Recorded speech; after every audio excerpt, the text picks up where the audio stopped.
Estamos no ar com o nosso terceiro episódio, História da Igreja, né? E estamos nesse terceiro episódio.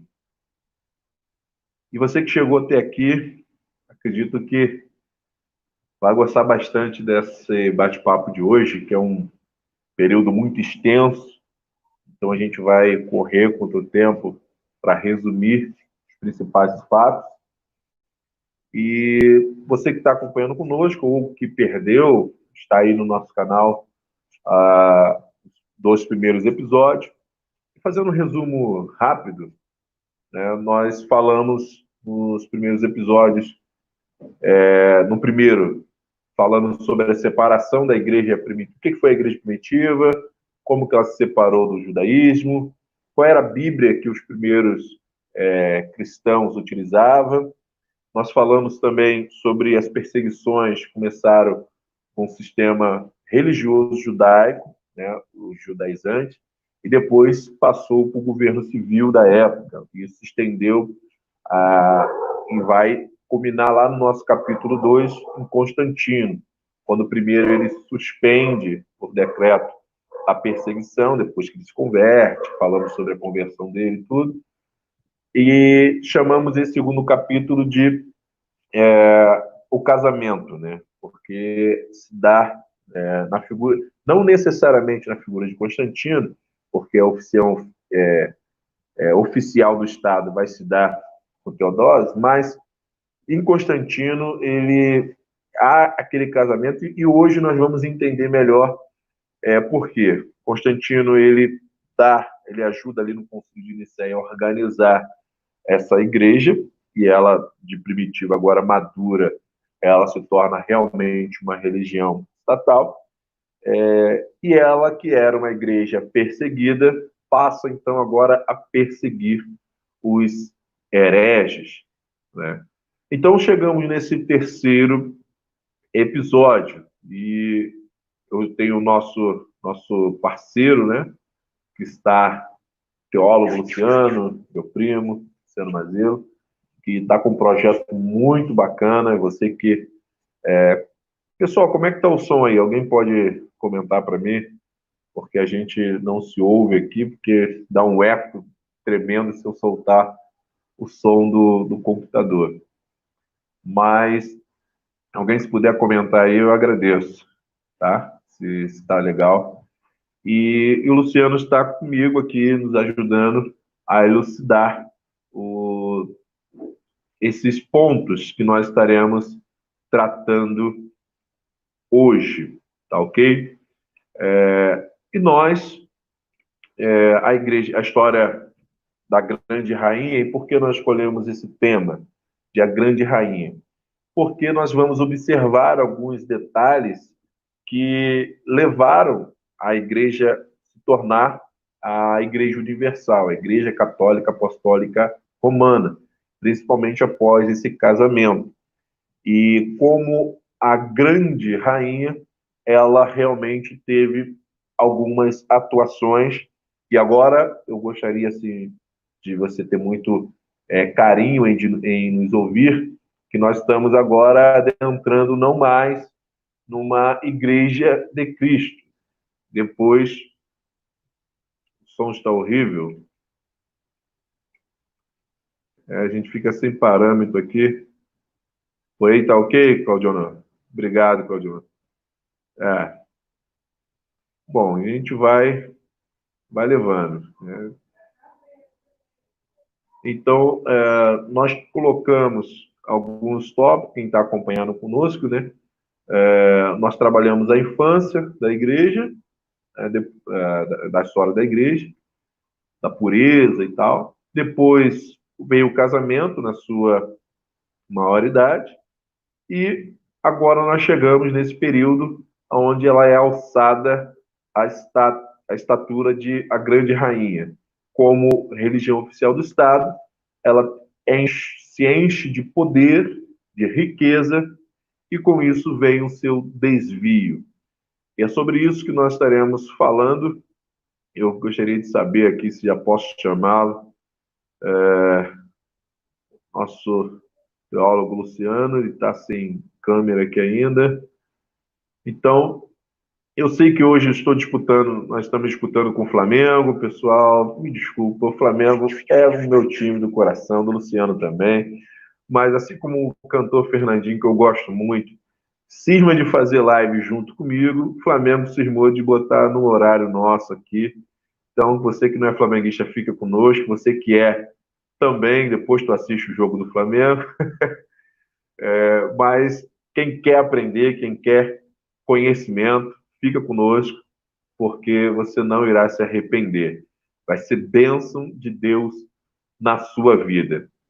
Como eu estava dizendo, hoje nós vamos tratar sobre esse período que nós estamos chamando de a Grande Rainha, ou você pode chamar da Idade Média, ou o período da Idade Média, que é o que nós vamos trabalhar também, ou você pode falar ali da formação da Igreja Católica Apostólica Romana oficialmente.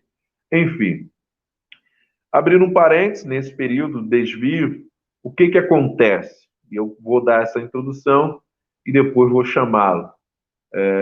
O sacerdócio começa a virar um negócio, a vocação não é mais tratada como algo espiritual, mas sim como uma profissão, como negociatas, e a igreja agora começa a ser tratada como uma verdadeira empresa, né? Então, só para você ter uma noção, mais ou menos, do que é esse período, ok?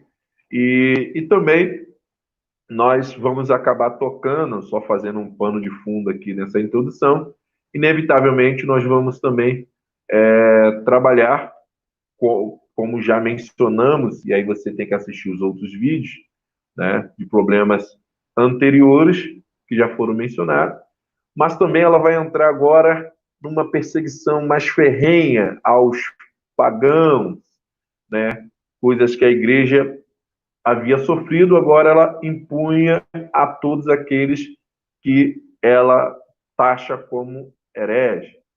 Essa igreja também vai se tornar uma instituição de prestígio irrefutável, como a grande rainha que nós colocamos, mas de caráter cada vez mais duvidoso.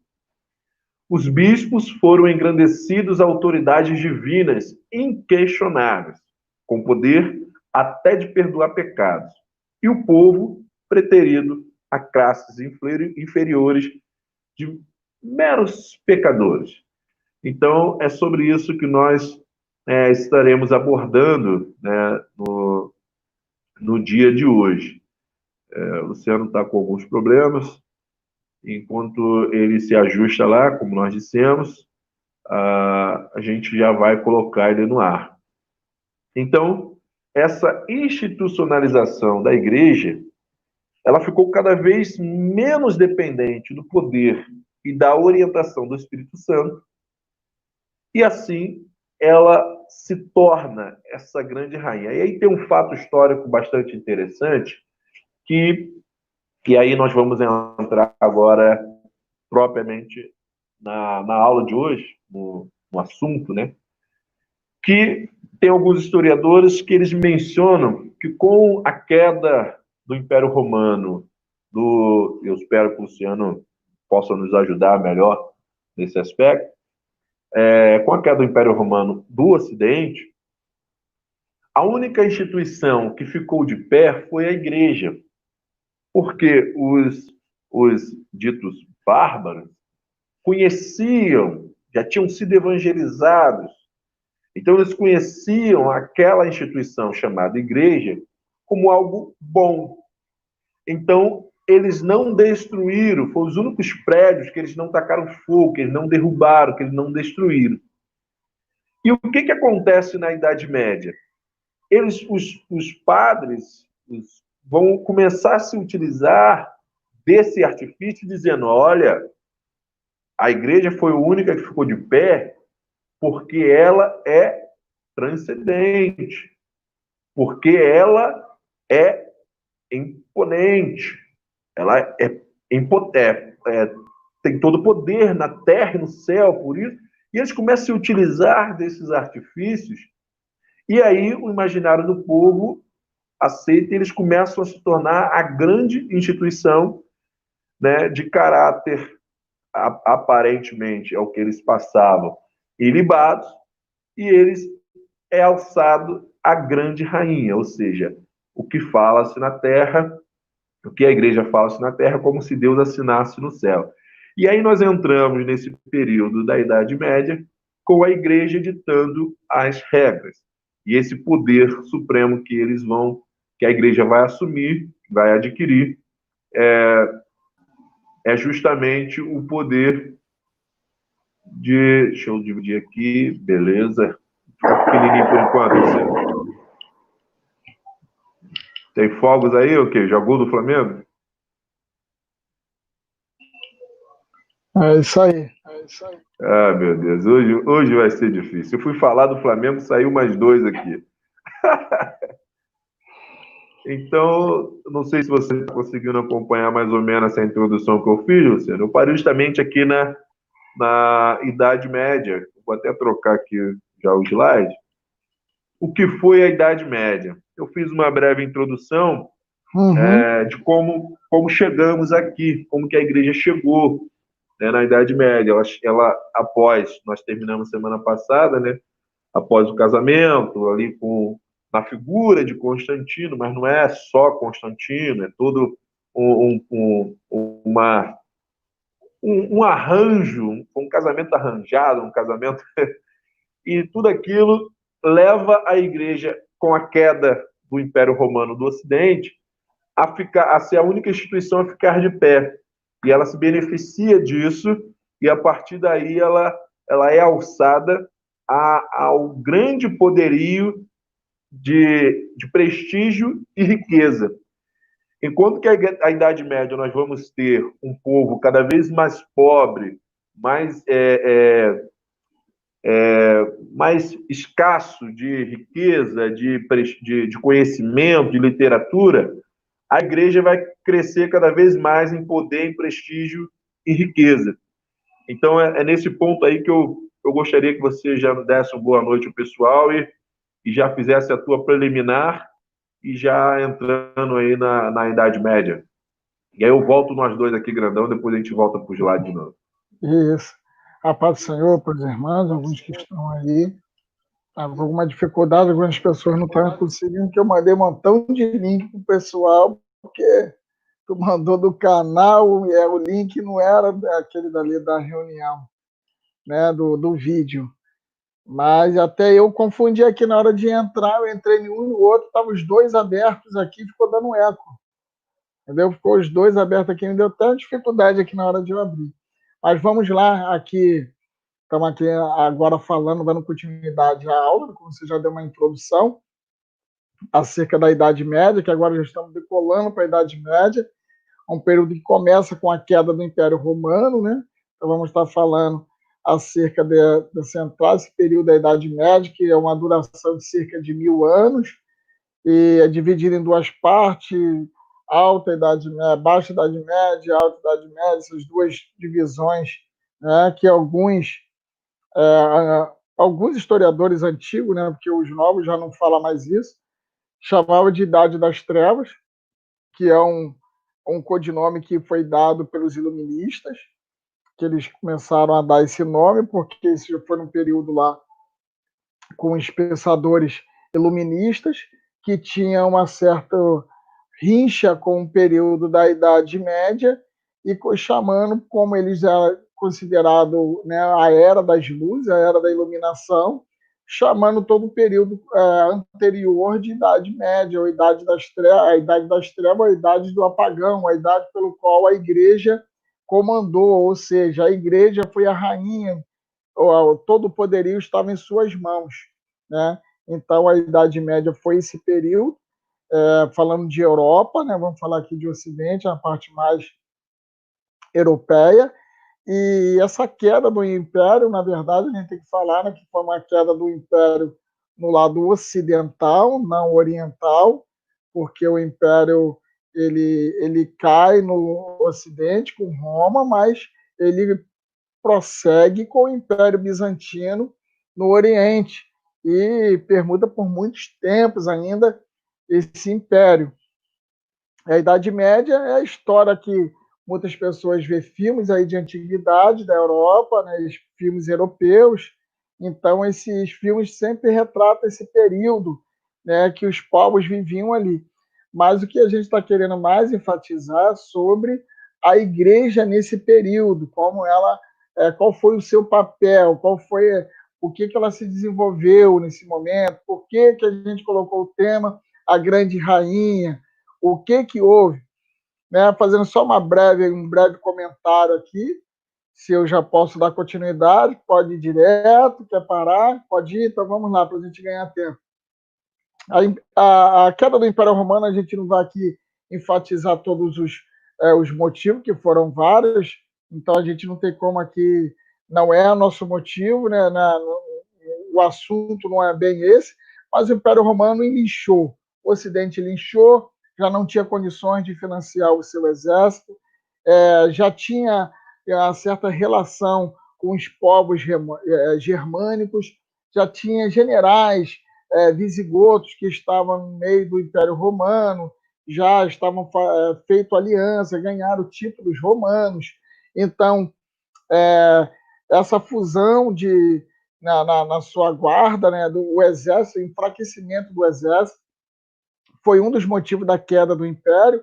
Outro motivo foi a má administração por vários imperadores trocando, os fantoches, né, que estava acontecendo ali, uma administração horrível. E outro motivo também foi o cristianismo, exatamente o cristianismo, porque colocou o império mais pacífico, né? E os povos daquela época falavam que a queda do Império Romano, o grande culpado foi o cristianismo, porque deixou o povo muito vulnerável, porque o Império Romano ficou muito pacífico com essa nova religião agora que o Império adotou. E o que aconteceu? Povos germânicos, ou povos bárbaros, eram os povos que viviam ali na fronteira ali do Reno, e para lá havia várias tribos, na atual hoje Alemanha, e pegavam outros países ali hoje que tem na Europa, e várias tribos ali eram localizadas. Essas tribos, elas já tinham, na verdade, se apaixonado pelo Império Romano, pela sua arte, arquitetura, toda a sua estrutura governamental. Eles tinham se apaixonado, mas eles não queriam ser dominados por Roma. Tá? Eles não queriam esse domínio. Mas eles acabaram sendo forçados de uma forma, né, inevitável a invadir toda a Europa, porque eles foram pressionados por uma outra tribo, que não era germânica, era uma tribo oriental, que era os hunos, com seu líder Átila. Átila começou a pressionar ali por trás. Átila ele chegou a dominar uma região que hoje nós conhecemos como Hungria, e dali ele começou a pressionar aquelas tribos germânicas ali na Alemanha. E as tribos, automaticamente, que eram tribos guerreiras, elas fugiram de Átila, das perseguições de Átila, dos hunos, porque uma das tribos visigodos tinha sido praticamente quase toda dizimada em confronto com os hunos. Era um povo guerreiro, um camarada muito terrível, que ele, em 10 anos, ele causou um pânico terrível em toda a Europa. Então, essas tribos entraram. Frank Hilário Júnior, um historiador muito bom, que eu gosto demais desse autor, ele retrata nessas invasões bárbaras na Europa a demografia, os impactos demográficos e espiritual que aconteceu naquele período. Não foram muita gente que entrou, né, nos territórios europeus. Cada tribo mais ou menos tinha 50, 30 mil pessoas, tá? Era um povoado pequeno. A Europa já tinha acabado de vir de algumas epidemias que estava devastando a Europa, então a demografia, a população tinha diminuído um pouco acerca nesse período, e também aconteceu dos confrontos dessas tribos. Quando invadiu a Europa, houve confrontos, e nesses confrontos, automaticamente, teve muitas baixas, e isso diminuiu a população. Ou seja, com a entrada desses povos germânicos na Europa, isso não fez a população do Ocidente ali todos aumentar com essas tribos. Não teve essa modificação. O que teve foi uma descentralização dos povos que viviam nas grandes cidades, e eles começaram a ir para as regiões mais rurais, fugindo dos ataques, dos saques, das pilhagens que estava acontecendo com os povos germânicos, porque cada vez era um que estava entrando. Os vândalos entraram, saquearam Roma. Roma tinha mais de 1 milhão de habitantes nessa época. Os ostrogotos entraram, dominaram a Itália. Os lombardos, futuramente, eles dominaram o norte da Itália e acabaram se localizando ali, fixaram ali, pararam por ali, que até hoje tem o nome de Lombardia lá na Itália. Os visigotos foram para hoje atual a Espanha.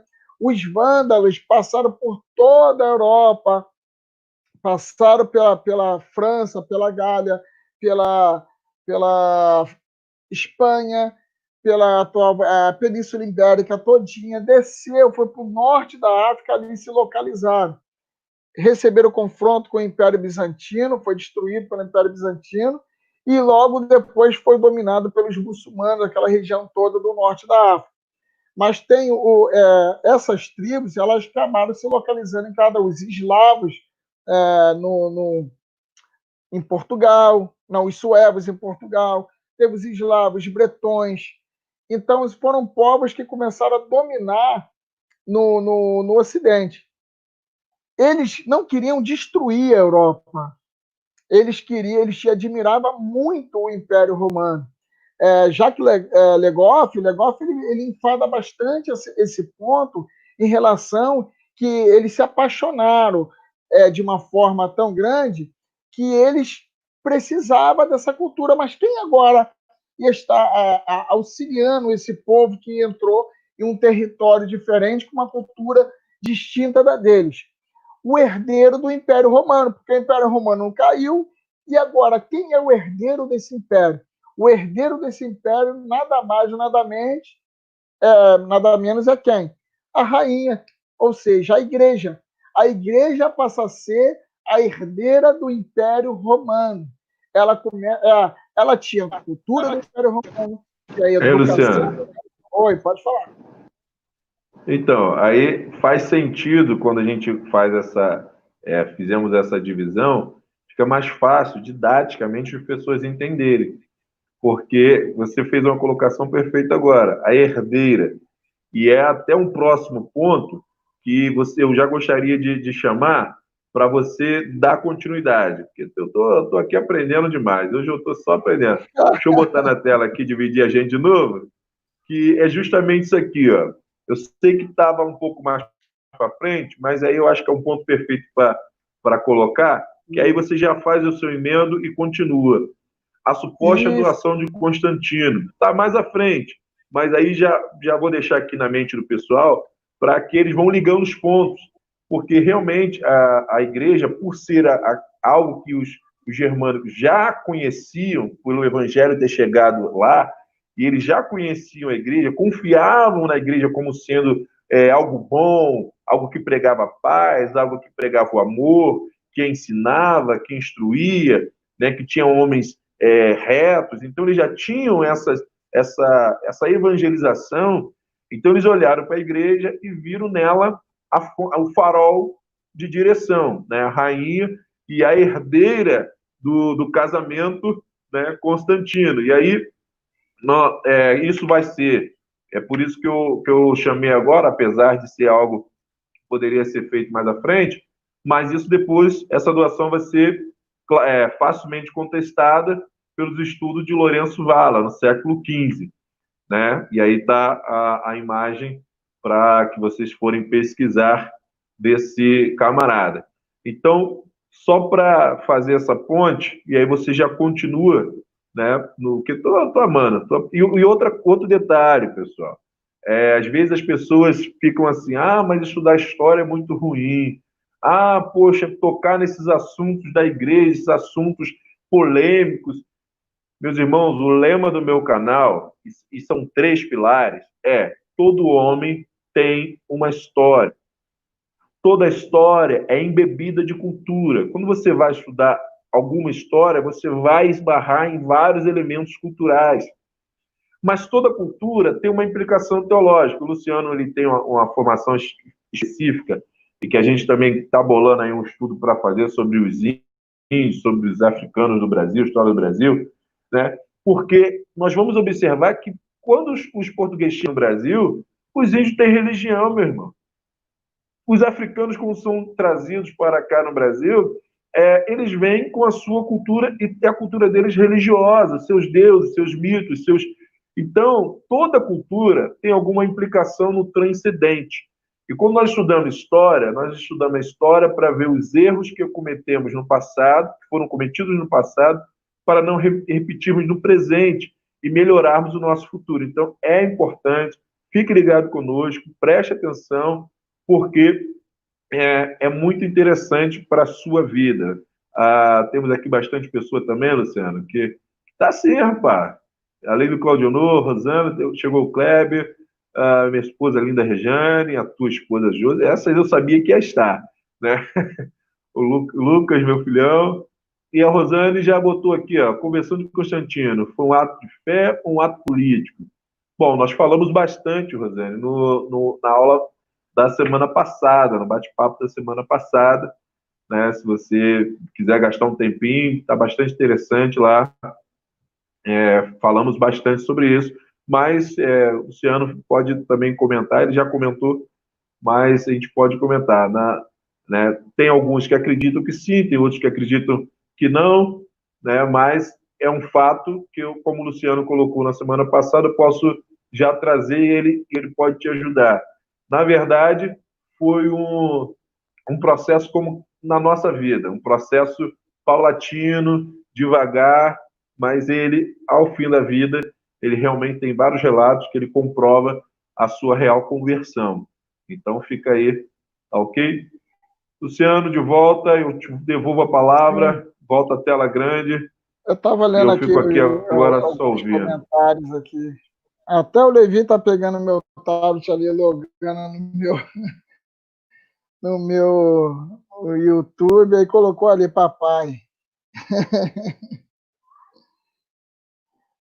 Então, já explicou aqui para a irmã Rosane, questão da conversão dele. A irmã que também comentou acerca que não tem como estudar a história da igreja, né, sem a gente estudar a história em si. Realmente, de fato, não tem como, ainda mais nesse período chamado Idade Média, que estão totalmente atrelados. A igreja e o Estado estão atrelados. Né? Inclusive, o tema que a gente colocou, a Grande Rainha, é exatamente por causa disso, por causa que Estado e Igreja né, é chamado de temporal espiritual. Governo temporal e espiritual. Temporal, o governo, vamos dizer, o governo político normal, e espiritual, o governo da igreja. Então a gente percebe aqui que a gente está dando procedimento aqui acerca desses povos que entram agora, né, que os francos, os bretões, os eslavos, os suevos, os vândalos, os visigotos, os ostragodos, essa galera toda aí que invade a Europa, né, e vão se fixando, eles andam bastante até achar um local e se hospedar e ficar ali e decidirem aqui eu vou ficar, vou dominar e vou governar. E desses povos, um que chamou bastante atenção são os francos, né, que daí veio o nome França. Né? Eles se localizaram uma grande parte da Gália, que antigamente era chamado Gália, que hoje é atual França. Então eles se localizaram ali e eles parece que eram um povo um pouco mais desenvolvido, um pouco mais avançados, eram mais ousados, e teve 2 dinastias ali que foram bastante decisivas nesse processo, né, de se adaptar a um novo ambiente, que foi os moravingios e os carolíngios.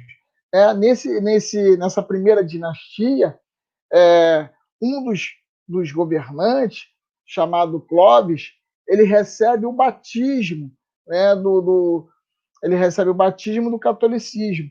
Aí a gente pergunta assim, mas eles eram germânicos e eram de culturas distintas do povo europeu, que era todo cristão. Ou seja, a igreja toda, o Império Romano era todo cristão, a partir do ano 380, como vimos na aula passada. Então, o povo todo ali, a Europa toda, era cristã, né? Agora adorava somente a Cristo, a Deus e os dogmas da igreja. Com Gregório I, nós percebemos o domínio que teve, né? Porque Gregório não só foi um papa, ele foi vamos dizer, um imperador e um papa, ou seja, ele governou tanto no governo temporal como no governo espiritual. E isso aconteceu, né, por alguns momentos. Esse período, ver que a igreja ela tava ali do lado do imperador e do lado do rei, e eles que comandavam. Então, o negócio é aquilo, o poder está em nossas mãos. Nós agora que determinamos todas as coisas. E esses povos, a maioria deles já tinham recebido o cristianismo. Como vimos na aula passada, acerca do embate, de uma controvérsia que houve sobre Ário, né, o arianismo. Agora, o cristianismo que chega lá para os povos bárbaros não é o cristianismo ortodoxo católico, ali aquele de Roma, não. O cristianismo que chega lá é o cristianismo arianismo, é o diário, ou seja, aquele que coloca Jesus não como filho de Deus, não como ser divino e totalmente humano que veio na Terra, não. Um homem que era divinizado, ou seja, que tinha um contato com o céu, tinha um contato com Deus e tinha uma certa intimidade com Deus. Ele não era 100% Deus, isso na concepção ariana. Então, quando chega um cristianismo nessa magnitude, em povos que tinham um outro conceito. Luciano. Oi. Só para esclarecer, para as pessoas ficarem claras, que nós falamos sobre isso na aula passada, mas apesar do arianismo ter sido declarado derrotado no Concílio de Nicéia, ele não é extinto. Não. Ele ganha força lá por outros cantões que depois vêm agora invadir. Perderam no voto, mas ganharam na popularidade, né? Porque, isso, já que você tocou nesse assunto, é bom eu não queria acelerar para a gente jogar logo para frente, né? Mas quando acabou o Concílio de Nicéia, né, Constantino, né, acatou a decisão dali de banir o arianismo, porém depois Constantino voltou atrás. Ele voltou atrás, a mulher dele era ariana, os filhos se tornaram arianismo, era tudo, tanto que Atanásio ele sofreu 5 ou 6 exílios por causa disso, por causa que os descendentes de Constantino, os descendentes dele, colocou ele exilado porque eles defendiam o arianismo. Ou seja, o arianismo ele estava impregnado. Ele ganhou uma popularidade muito grande, não somente no Oriente, como começou já a ter muitos contatos no Ocidente também. E ele vai ter uma relevância muito boa com esses povos bárbaros, porque eles chegam ali, por exemplo, os vândalos, eles recebem o arianismo, que é oriundo da onde? Do norte da África. Ele sai de lá de Alexandria, do Egito. Essa tese. Os povos vândalos, eles são de lá germânicos, mas recebem essa teologia. Eles percorrem todo o Ocidente, toda a Europa, entra ali no Chipre, atravessa o mar e entra no norte da África e volta aonde para dominar? O Egito. Ele domina justamente o lugar que já tinha sido banido praticamente o arianismo, e eles retornam com o arianismo para o mesmo lugar.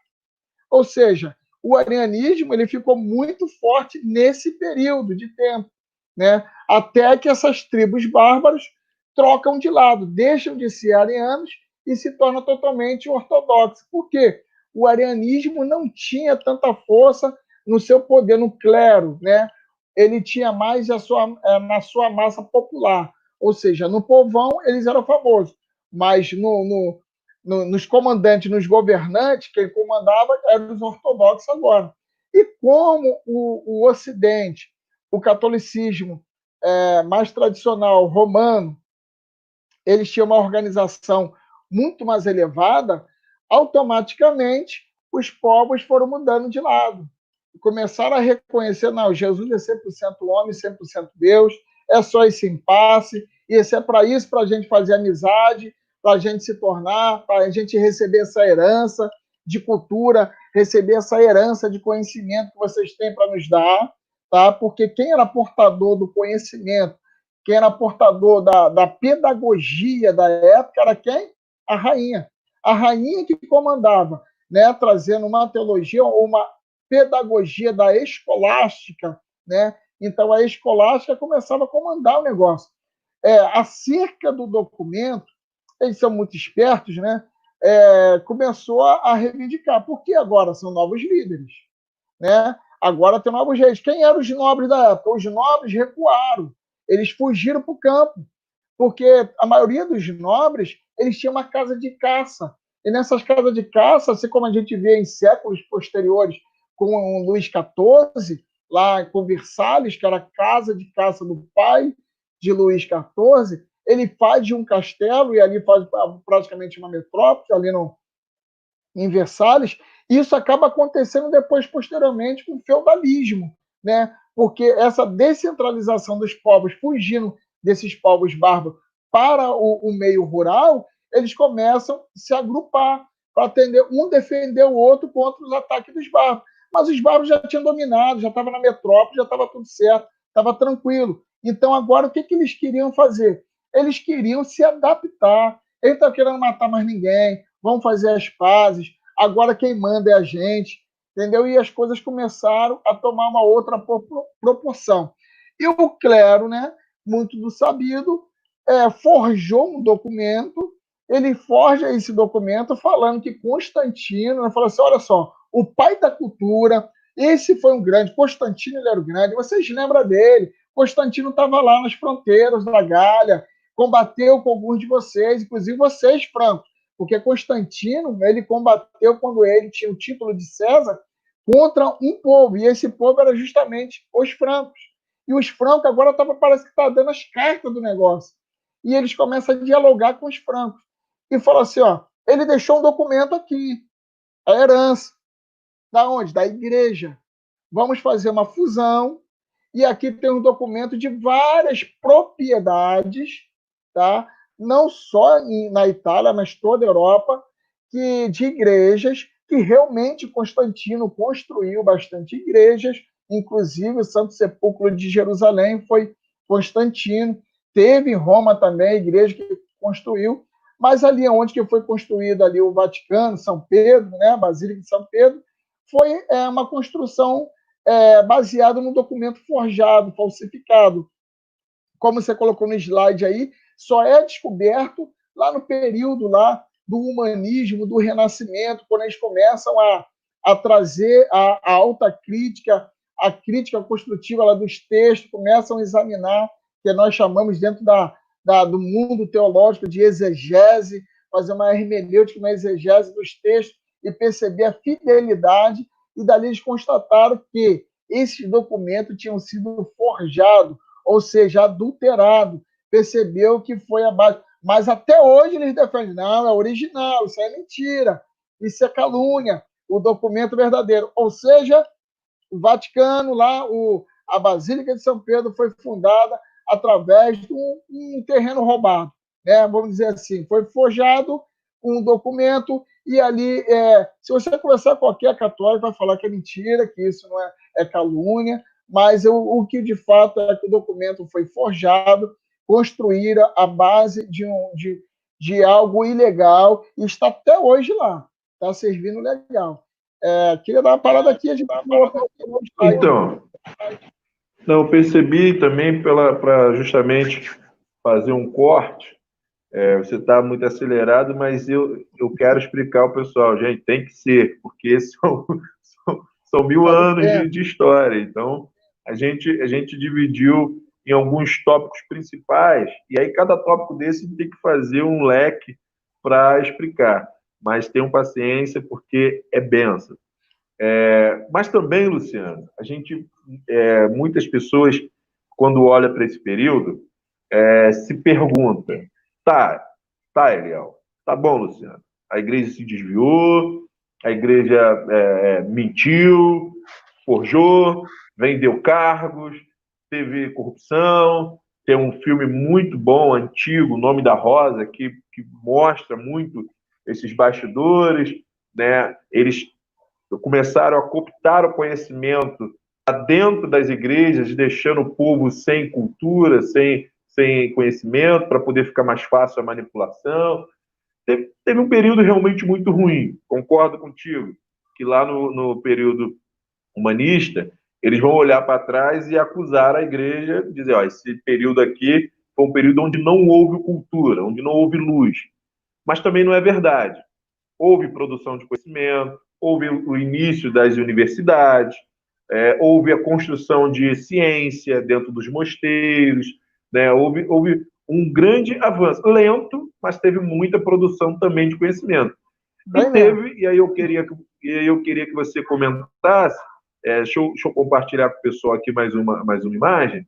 Nós tivemos também o surgimento do período ali dos mosteiros, né? Estou vendo aí a imagem de Santo Antão, né? Santo Antão. No deserto, aqui do século III e IV. E nós vamos ter os monges. Aqui eu peguei essas duas imagens, que vai aparecer aí para vocês, que eu acho bastante interessante. Porque, apesar dos monges ser isso que eu acabei de falar, um local onde foi produzido conhecimento, ciência, pesquisa e etc. e tal, e reprodução dos textos bíblicos para chegar até nós, também em muitos filmes são relatados um período de muita bebedeira, de muitos padres beberrões, muitos padres que viviam em tabernas, né, e tal. Então, é um período realmente muito controverso, né, muito controverso. E aí, mas houve uma tentativa de pureza, houve várias tentativas de reformas. Isso tudo que a gente está falando aqui, pessoal, não foi aceito goela abaixo por todos. Tiveram pessoas que tentaram, só que elas eram perseguidas, taxadas como hereges, taxadas como rebeldes, né? E eram mortas na fogueira, eram perseguidas, caçadas, etc. e tal. Então, eu gostaria que você falasse também dessas tentativas de pureza, da fuga para o deserto, dos mosteiros, de outros grupos também. Pode pincelar aí um ou dois, só por causa do tempo. Já tem 45 minutos. Exatamente, já tem 45 minutos, por isso que a gente tem que acelerar, tá acelerado.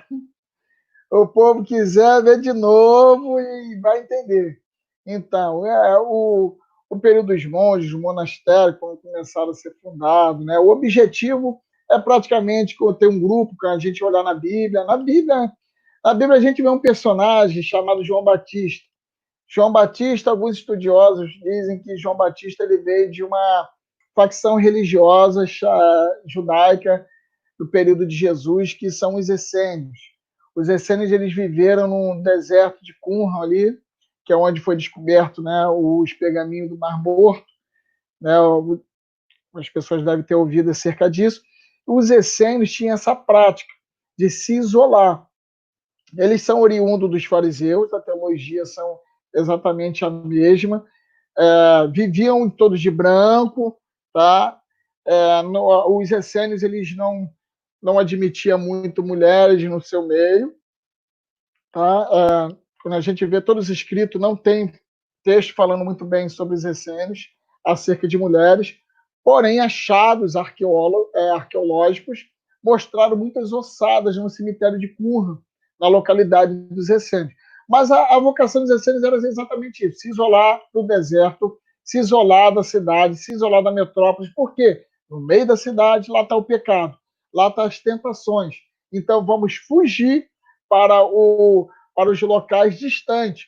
Então, o período dos monges eles tinham uma divisão aí. Tinha um grupo que queriam se refugiar, vamos fazer, fugir das tentações, né, da cidade, mas também tinha outros grupos que permaneciam na cidade, mas se isolavam dentro da cidade, né, com seus monastérios. Pessoas que eram ricas, que é um dos fundamentos, é não ter riqueza, não juntar riqueza. Monge não podia ser rico, ou seja, doava tudo para, vamos dizer assim, que não é esse nome, Irmandade.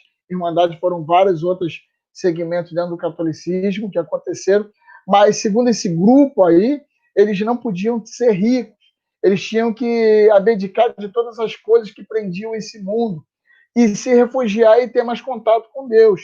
E através desse grupo aí que saiu Agostinho de Hipona, através desse grupo saiu Martinho Lutero, Anselmo de Cantuária, um grande também líder de uma abadia. Saiu, né, o Santo Antão foi o primeiro, aí, o fundador, vamos dizer, que não, na verdade não foi o fundador, simplesmente ele copiou, vamos dizer assim, práticas de outros grupos, e vários outros, né, São Francisco, aí vem a Ordem Franciscana, a Ordem Dominicana, Benedito, teve vários outros. E 1000 anos de monastério, com esse crescimento de monastério, esses monges que eram copistas, copiavam o livro, como você falou aí, copiavam, mas não só copiavam, estudavam, eles tinham, a partir deles que vieram, se não fossem eles, eu acredito que não fundaria a universidade, entendeu? Na Idade Média não haveria universidades nesse período, totalmente diferente da universidade do que é hoje, mas foi a partir desses homens, a partir deles, grandes reformas, por exemplo, a própria reforma protestante não foi só a partir desse monge que foi Martinho Lutero, mas vamos dizer ali que ela começa ali com Pedro de Abelardo, começa com esse camarada, Erasmo de Amsterdã, vários outros camaradas antes de Lutero. Então a gente vê uma influência muito Já grande. faz a propaganda. Oi? Já faz a propaganda que esse é da semana que vem, esse tema aí, da reforma, o divórcio. Exatamente, do divórcio. Então, através, semana que vem, é exatamente isso aí. Vamos estar falando sobre reforma protestante. Então, esse período aí dos monges, né, de fugir das pessoas, tanto que eles já faziam autoflagelo. Quem vê o filme de Lutero percebe que eles se flagelavam, mas nem sempre permaneceu assim, vamos dizer, com a santidade, porque fugir do pecado nem sempre é a solução, né? Ou das tentações, porque Jesus nos ensina para nós orarmos, pedir a Deus para que nos afaste das tentações, ou seja, quem é tentado não é tentado por Deus, e sim é o inimigo. Deus não tenta ninguém. Então, se é o inimigo, então nós oramos para Deus para que o inimigo não nos tente. Então, o fato de querer fugir da tentação, um dia a tentação chega lá. Então, por mais que tenta fugir, ela um dia chega. Isso também a gente parece que estamos falando de coisas bem antigas, mas na verdade isso acontece até hoje. Por exemplo, se a gente sobe um monte hoje, que não tem nada de errado subir no monte, eu gosto de subir no monte, gosto de buscar Deus no meio da mata, não tem nada de errado nisso. Quem faz isso continua fazendo.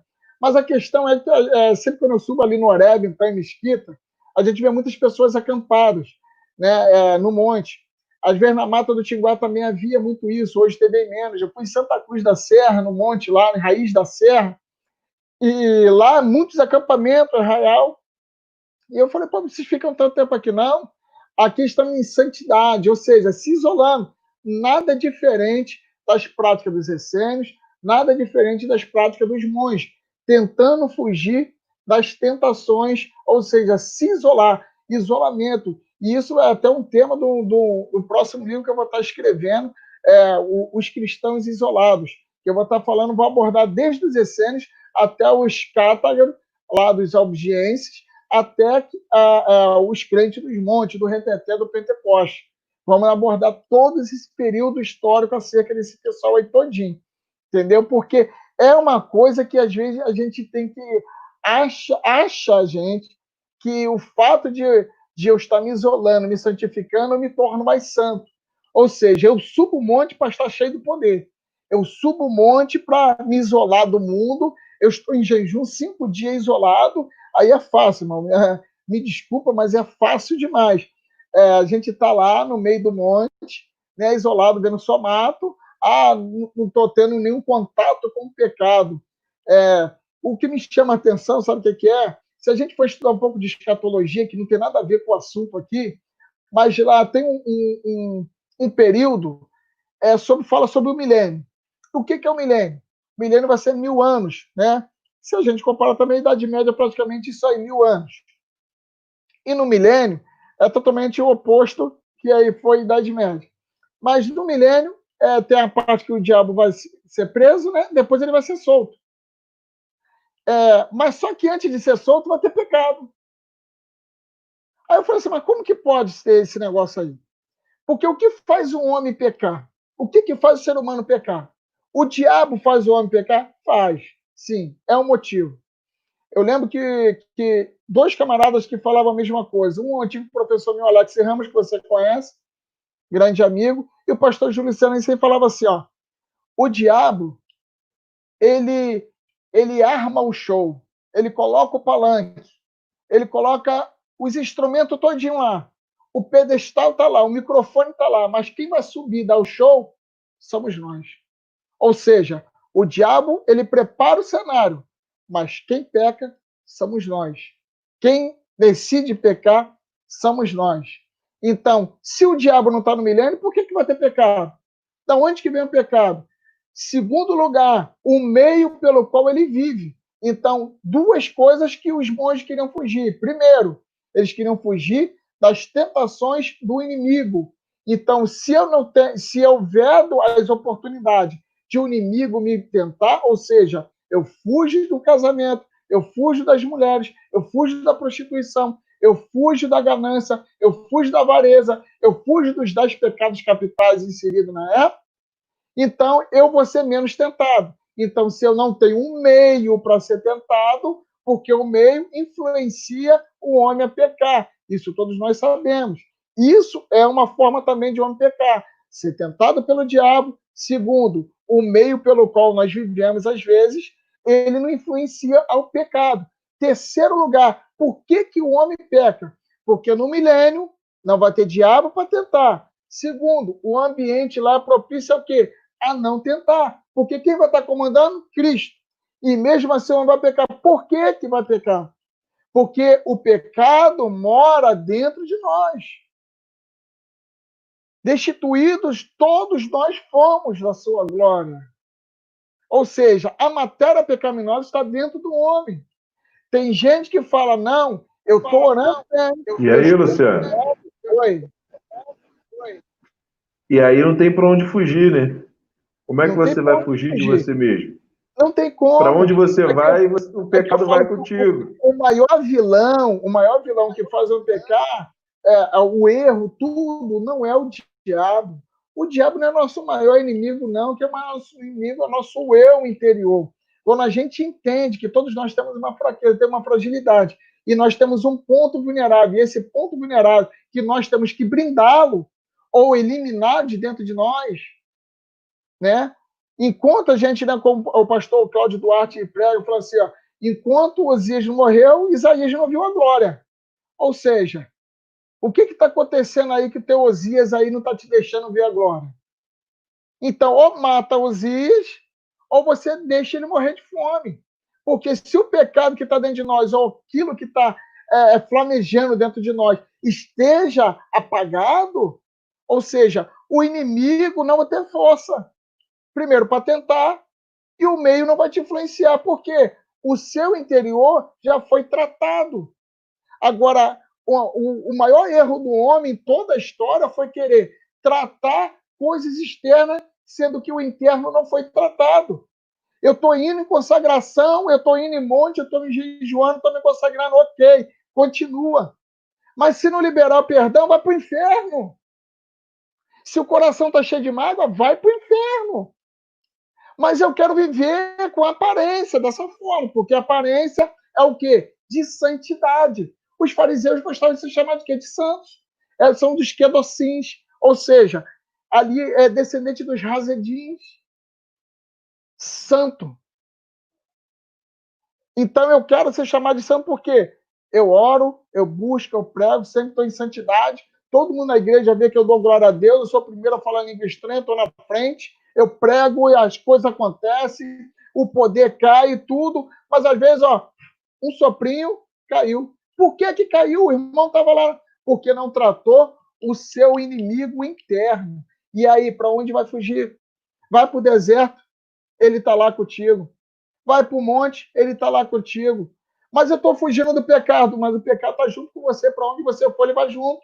Porque a tua natureza, ou a gente aniquila essa natureza adâmica, ou a natureza adâmica vai nos aniquilarmos dentro da igreja, isolado no monte, em qualquer lugar. Esse foi o grande erro dos monges. Por quê? Com o decorrer do tempo, esses pecados entraram dentro dos monastérios. E aí, várias tentativas de reforma. Uma grande reforma foi o quê? De Cluny. Né? Cluny foi a reforma dos monastérios para tentar o quê? Vamos voltar novamente os princípios de não pecar. Se a gente for olhar a história do Brasil, a maioria dos pardos, né, ou dos crioulos, né, que eram os negros nascidos aqui no Brasil, muitos mestiços, pardo mais escuro, pardo mais claro, muitos deles eram filhos de quem? Padre. Eram padres. Se a gente for estudar lá a história lá dos camaradas todinhos aí que forjaram a política abolicionista, eram filhos de quê? De padres. Mas padre pode casar? Não, mas casa. Mas aí eles faziam o quê? Fornicava. Aí, se a gente voltar para outra aula lá de Tertuliano e Cipriano, e aí o negócio fica feio, né? Porque para Tertuliano e Cipriano, e o livro do pastor de Hermas, que quase entrou no cano, adultério, fornicação e idolatria não tem perdão. E agora? Como que ficaria? Então, automaticamente, a gente bane esse livro aí. Pode falar, Léo. Luciano, deixa eu voltar mais um slide aqui, porque o tempo realmente é o nosso inimigo. E aí, com essas tentativas de pureza fracassando, né? E o pecado generalizando de tal forma, a igreja, a grande rainha, começa a introduzir com essa multidão de povos, né, dentro do Ocidente, ela começa a tentar mesclar as culturas, mesclar os deuses, e depois começa a venda das indulgências, que vai culminar também, nós já estamos indo para o nosso final, já vai culminar lá num tema que vai, e na verdade vai ser o pano de fundo, que vai culminar na nossa próxima aula, né, da semana que vem, que vai ser justamente o que vai revoltar Lutero, a venda das indulgências como perdão de pecado. Já que o pecado estava generalizado, então a forma é: vamos continuar pecando, mas vamos criar meios para poder atenuar esse pecado. Eu estou resumindo aqui a minha fala, mas aí você fica mais à vontade, né? Então agora está todo mundo liberado para pecar, só comprar indulgência e o pecado está liberado. É mais ou menos isso, né? Exatamente isso. Então, aqui a gente já termina essa aula aqui, fazendo essa ponte aqui, esse acesso já para a próxima aula. Então, aqui a gente já começa a ver o seguinte, com as vendas de indulgência, antes das vendas de indulgência, já estava vendo que as venerações de relíquias, né? Os nobres compravam relíquias supostas, né? Suposto Graal, a taça que Jesus celebrou na ceia com os discípulos. Isso aí, que não deu nem tempo a gente falar dos Cavaleiros Templários, que seria uma ordem dos Templários que foi imposta pela Igreja, construída pela Igreja para combater os hereges na Europa, e para tentar dominar, recuperar a santa cidade, Jerusalém, que estava em domínio dos muçulmanos. Então, os Cavaleiros Templários foi exatamente para isso daí. Mas, acerca da indulgência, né, o povo era muito ignorante ainda, para ter uma noção. Muitos padres, se você chegar para um padre hoje, né, tu vê que todos os padres são cultos. Né? Isso eu tenho que parabenizar, porque para formar um padre não é do dia para a noite. Agora, infelizmente, muitos pastores são formados igual miojo, aí o pessoal fala, né? Em 5 minutos está formado o pastor. E o padre não, tem um processo acadêmico muito bom, teológico, né? E várias outras coisas, histórico, filosófico, idiomas. Mas naquela época não, muitos padres eram analfabetos também, sabiam muito mal fazer uma missa em latim, né? Em outro idioma, que o povo não tinha acesso, então o povo não tinha acesso a nada, à escritura. Aí tu pode falar, não, o povo naquela época errou, né? Ou foi levado a um engano porque eles não tinham conhecimento. Né? Então, porque ele não tinha conhecimento, então eu chegava para ele e falava assim: ó, existe o purgatório, teu pai está lá, teu pai pecou, mas está lá numa situação de estágio, mas tem uma solução para teu pai. Tem uma solução para teu pai, aí tem aquela carta. Quem vê o filme de Lutero é bem enfatizado isso aí.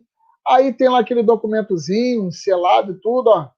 Esse documento aqui é a passagem do teu pai, a saída dele do purgatório.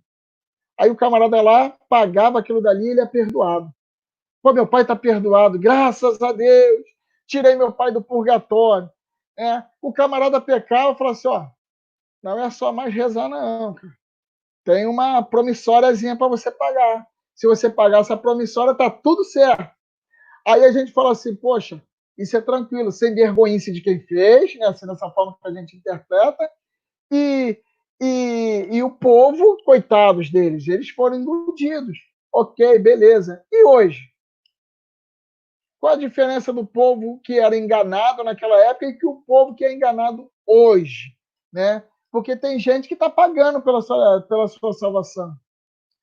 Tem gente que fala: se você não trouxer, você vai para o inferno. Se você não pagar, você vai para o céu. Compra a tua casa, a mansão celestial. Então, a venda de indulgência existe hoje. E nesse cenário aí, nesse cenário corrupto, onde os papas, até papa, eram pessoas incrédulas. Para vocês terem noção, chegou papas ali que a maioria eram burgueses. Eles compravam título de bispo, porque bispo era um senhor feudal.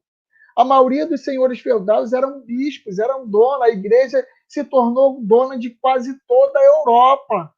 Entendeu? Os padres, a maioria dos papas eram senhores feudais também.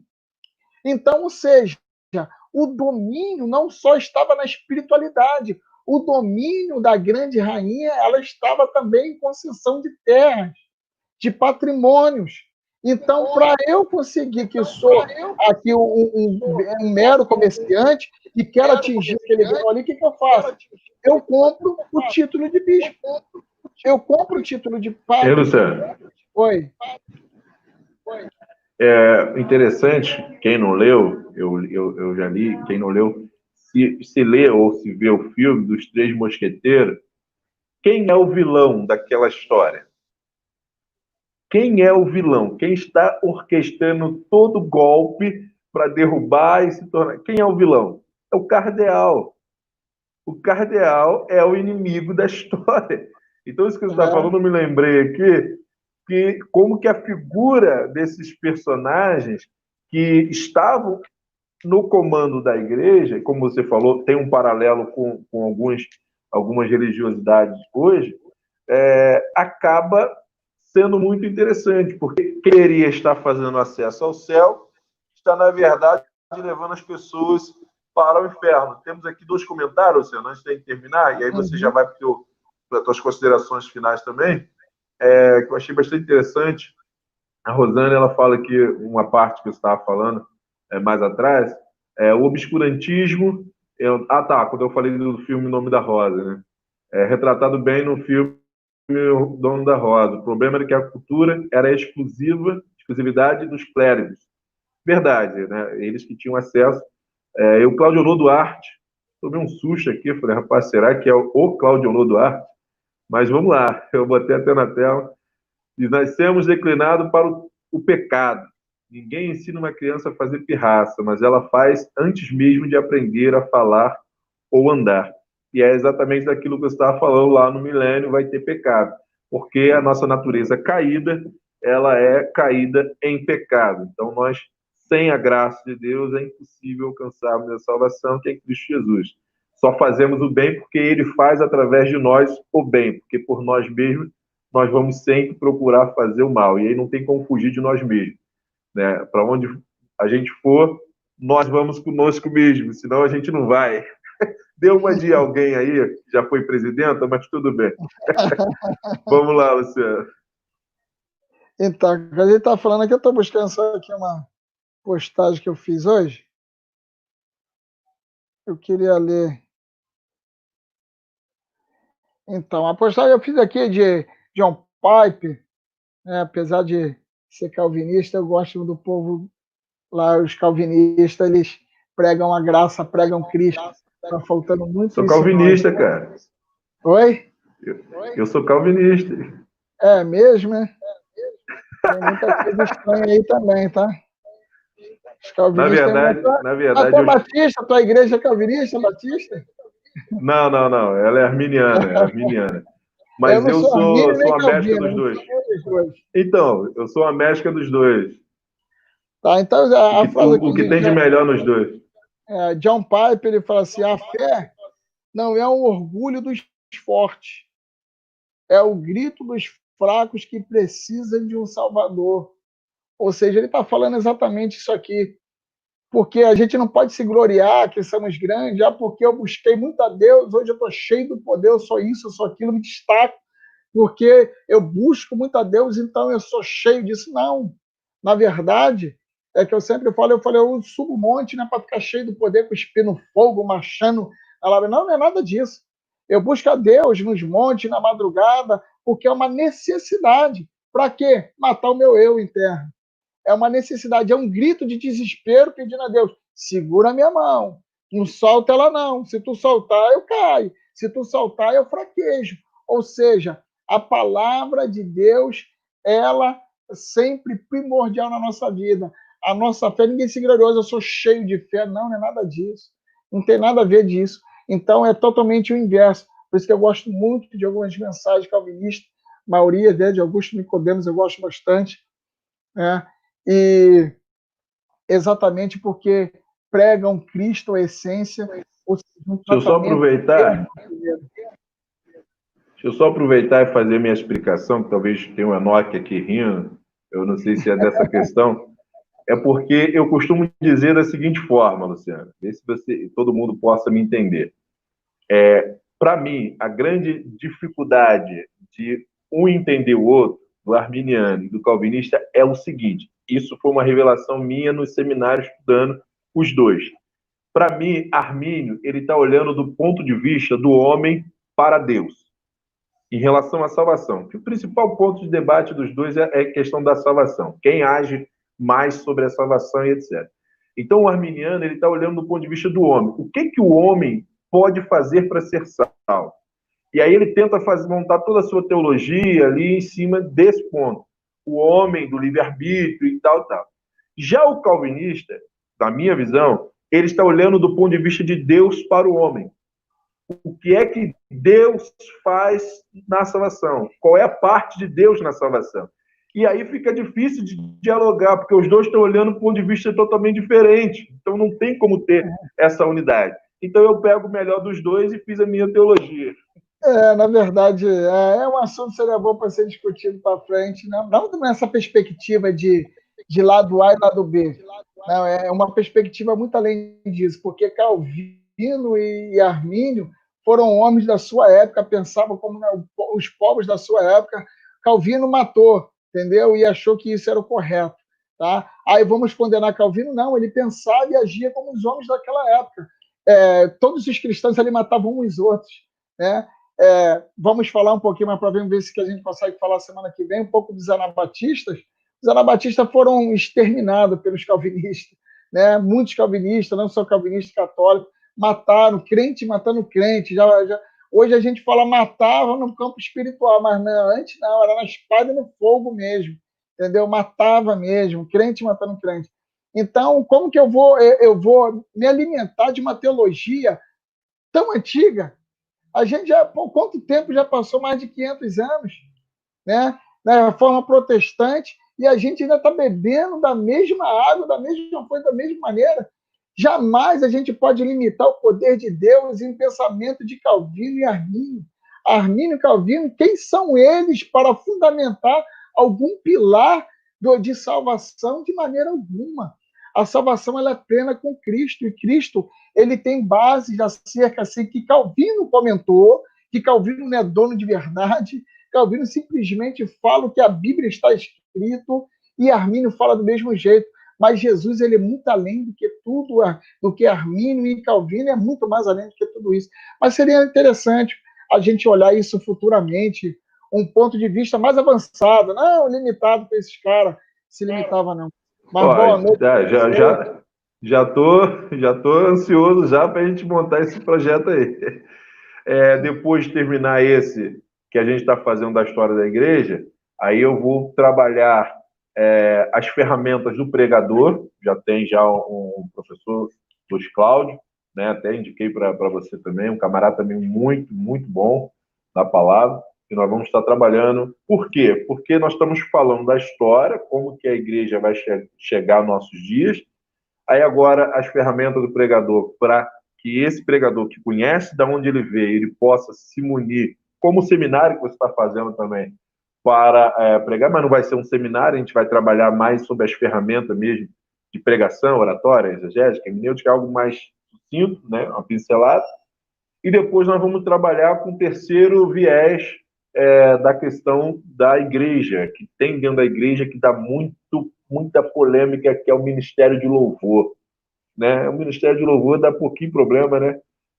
Eu acho que não tem uma igreja que não tem problema no ministério de louvor. E aí a gente vai tentar discutir. Tá cheio de aluno do Ministério de Louvor lá no curso, lá, Teologia para Todos. Maravilha. Eu acho que é bom, isso é bom. Só tem um, eu acho. Só um? Só a Josi. Não, tem o Alas também, um músico lá, mas ele é presbítero, pregador, não conta. Então, daí já dá para entender o que eu estou falando, né? Já dá para entender. Então, interessante que não a gente vai estar trabalhando com... querem pegar também. Então, aí eu vou estar recebendo a cantora Regiane Santos, minha digníssima esposa, professora de canto, fonoaudióloga, cantora, professora. Então, a gente vai trabalhar sobre alguns aspectos, sobre a teologia, né, as heresias de muitos hinos. Vai ter muito assunto bacana também. E aí, depois, Luciano, a gente já pode, então, já preparar para vir nesse assunto aí. Eu vou botar o Edilson, meu irmão, ele gosta desse assunto aí também. Vai ser legal. Acho que eu vou chamar ele e vamos fomentar esse trabalho aí, que vai ser legal. Justamente isso, né? Uma nova reforma, por que não? Eu não ia colocar, mas aí você entrou nesse assunto. Deixa eu tentar dividir aqui, peraí. Rapidinho, pessoal, só uma paciência. Eu vou fechar com uma notícia, cara, que eu confesso que eu não ia botar, não, mas ver se vai aparecer aí. Uma notícia que eu vi essa semana, cara. Não sei se você viu, Luciano. Lá na África, houve uma reforma. 18 templos sob liderança de pastores angolanos em Benguela, falando da IURD, da Igreja Universal. Ou seja, eles fizeram um movimento, já havia várias denúncias sob liderança dos pastores brasileiros, de corrupção e etc. E eles, os angolanos, africanos, eles entraram com a petição no governo estadual, federal, e foi concedido que os templos são africanos, e eles, então, expulsaram os brasileiros corruptos, racistas, e várias denúncias graves, e os africanos agora tomaram a igreja. Então, é uma questão de uma igreja que eu não gosto de falar, mas como a gente está falando de história, então aqui a gente está livre para comentar, e é uma notícia que está aí para todo mundo ter acesso. eu achei bastante interessante, né? Uma nova reforma acontecendo, ou seja, em pleno século XXI, tem pessoas comprometidas, entendendo, e aí eu não estou entrando no mérito se é política, se é financeiro, se é espiritual apenas, eu não me muni, porque eu não estou lá, não estou analisando os documentos, não estou vendo, mas eu sei que vinha tendo várias denúncias de vários anos já, dessas administrações, e essa semana, e aí eu recortei na hora de preparar a aula, falei semana passada, na verdade, e aí essa notícia eu trouxe aqui. É uma igreja que vem com uma prática muito similar desse período que nós comentamos aqui, da venda das indulgências, né? A venda das rosas, ungidas, não só ela, tem várias outras, eu não vou comentar, estou comentando dela porque é, teve essa notícia, teve essas denúncias, teve, e foi assim, a reportagem é meio pesada, né? Porque os camaradas botaram segurança para fora, houve, realmente não foi nada pacífico, como nunca é, né? Não tem como ser, porque envolve muitos, envolve prédios, envolve propriedades, envolve dinheiro, envolve muitas coisas, tempo investido também pela IURD, mas está acontecendo hoje, nesse período de tempo, está acontecendo isso em nossos dias.